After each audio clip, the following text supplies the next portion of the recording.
Muy buenos días, estimados estudiantes. Le doy la bienvenida nuevamente al curso de literatura y en esta ocasión trabajaremos el capítulo número 13, que tiene como título El neoclasicismo. Comencemos. A modo de motivación, ¿has oído hablar de un escritor que murió mientras representaba su obra?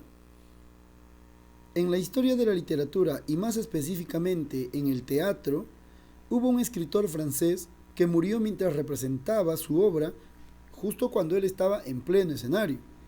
Ese autor fue Molière, cuyo nombre verdadero fue Jean-Baptiste Poquelin, y estaba representando la obra El enfermo imaginario.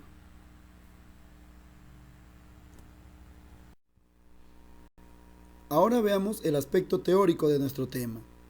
En primer lugar, la definición. El neoclasicismo fue un movimiento artístico y cultural que surgió en Francia durante el siglo XVIII. Luego, este movimiento se extendió por toda Europa. El neoclasicismo también recibe el nombre de clasicismo francés o tercer clasicismo, en alusión a que los escritores de este movimiento se inspiraron en la cultura greco-latina. Así que van a respetar las normas, los principios de la cultura de Grecia y Roma clásica. Hablemos un poquito de su contexto. En primer lugar, el neoclasicismo se dio en el siglo XVIII, es decir, en los años 1700. Y durante esta época hubo un movimiento, una corriente de pensamiento llamada la Ilustración. La Ilustración justamente se centra en el uso de la razón y el conocimiento científico. Y la Ilustración se convertirá en la base filosófica del neoclasicismo. De ahí que la finalidad de este movimiento sea la didáctica, es decir, toda obra neoclásica tiene como objetivo dar una enseñanza.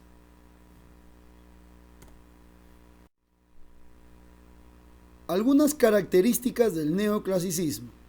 En primer lugar, tenemos la separación de géneros. Como ya mencionamos, el neoclasicismo se basa en la cultura grecolatina, por lo tanto rescata las normas y reglas de Grecia y Roma. En el plano literario, Aristóteles ya había planteado una norma muy clara en la antigüedad, y esa norma era que los géneros no se mezclan. Así, si un escritor desea realizar tragedia, solo hará tragedia, y si desea realizar comedia, solo trabajará comedia. No se puede mezclar. Segunda característica, el respeto de las normas. Como ya acabamos de mencionar, estas normas vienen de la antigüedad clásica, precisamente de Aristóteles. Y Aristóteles nos había mencionado también acerca de las unidades teatrales, que va a ser muy respetada por los autores del neoclasicismo. Esas unidades eran el espacio, el tiempo y la acción. El neoclasicismo se basa en la razón. Es un movimiento netamente racional, debido, recuerda, a que su base filosófica es la Ilustración. Por lo tanto, el neoclasicismo también tiene como objetivo el conocimiento. Y por último, la función formativa. Toda obra neoclásica busca dar una enseñanza, una moraleja. Su objetivo es la difusión del conocimiento. Su objetivo es dar una enseñanza. Por tal razón, el neoclasicismo tiene como principales especies a la fábula, donde siempre encontraremos una moraleja, y al teatro, que sirve justamente para enseñar. Ahora veamos al máximo representante del neoclasicismo francés, Jean-Baptiste Poquelin, llamado Molière. Este autor es considerado como el padre de la comedia francesa y como el verdadero creador de la farsa. Nació en una familia acomodada. De hecho, nace en París y fue hijo de un tapicero real. Desde muy niño estuvo muy relacionado a la familia real. Luego, él organiza una compañía de teatro y anduvo 3 años por las provincias francesas, donde representaba obras trágicas y cómicas. Sin embargo, pronto Molière se inclina más por la comedia y se vuelve un comediógrafo. Pero debido a que el oficio de cómico era mal visto en aquellos años, él se cambia el nombre de Jean-Baptiste Poquelin por Molière. Así es como él adopta este seudónimo. Y finalmente muere en 1673 cuando estaba representando la obra El enfermo imaginario, víctima de un mal no conocido. Ahora veamos algunas obras de nuestro autor.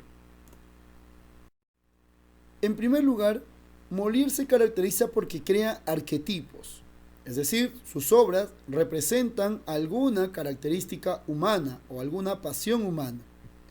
En primer lugar tenemos Las preciosas ridículas, El médico a palos, El avaro, que es su obra más importante, El misántropo, El tartufo, La escuela de mujeres, Don Juan, Las mujeres sabias, entre otras obras.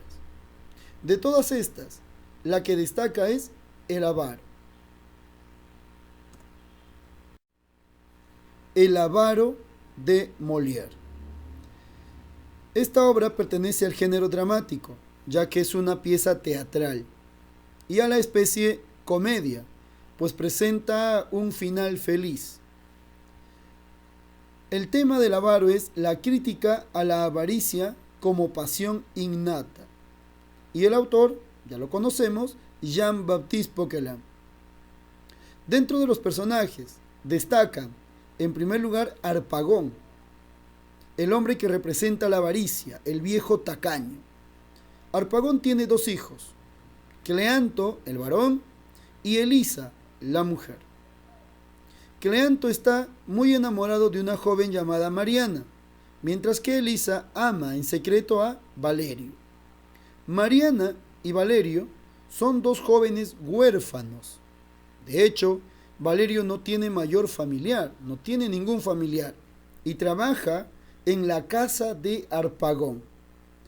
Mientras que Mariana, que también es huérfana, ha sido cuidada por Frosina, una mujer que la ha visto desde que Mariana era niña.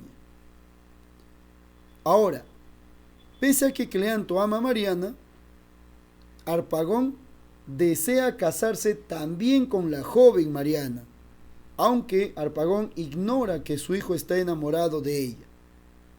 Es así como se crea un triángulo amoroso entre padre, hijo y la muchacha. Por otro lado, Harpagon quiere obligar a que su hija Elisa se case con Anselmo, un hombre rico y adinerado. Pero Elisa, como ya hemos visto, ama a Valerio. En el interín de la obra, Flecha, el criado de Harpagon, le roba la arquilla que el viejo tacaño solía guardar con mucho secreto.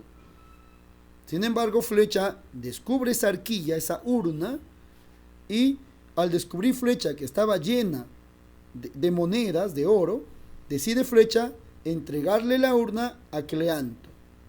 Cuando Harpagon se da cuenta que su arquilla no está, se vuelve casi loco. Empieza a desesperarse y comienza a acusar a todos en la casa. Es así como Cleanto, al ver la desesperación de su padre, decide devolverle la arquilla, pero antes negocia los matrimonios tanto de él, de Cleanto, con Mariana, como de Elisa y Valerio. Harpagon, que lo único que desea es su riqueza, su dinero, su tesoro, acepta a todas las peticiones de Cleanto. Finalmente recupera Harpagon su arquilla. Y así es como Cleanto se quedará con Mariana y Elisa con Valerio. Pero ahí también nos vamos a enterar de un gran secreto. Anselmo, el hombre viejo que quería casarse con Elisa, se descubre que su verdadero nombre fue Tomás de Albursí y que además Anselmo es el verdadero padre de Mariana y de Valerio.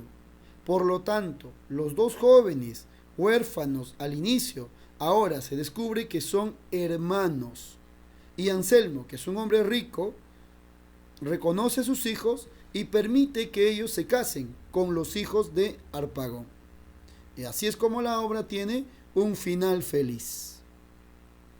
Muy bien, estimados estudiantes, ahora veamos el aspecto de la práctica. Helicopráctica. Pregunta número 1.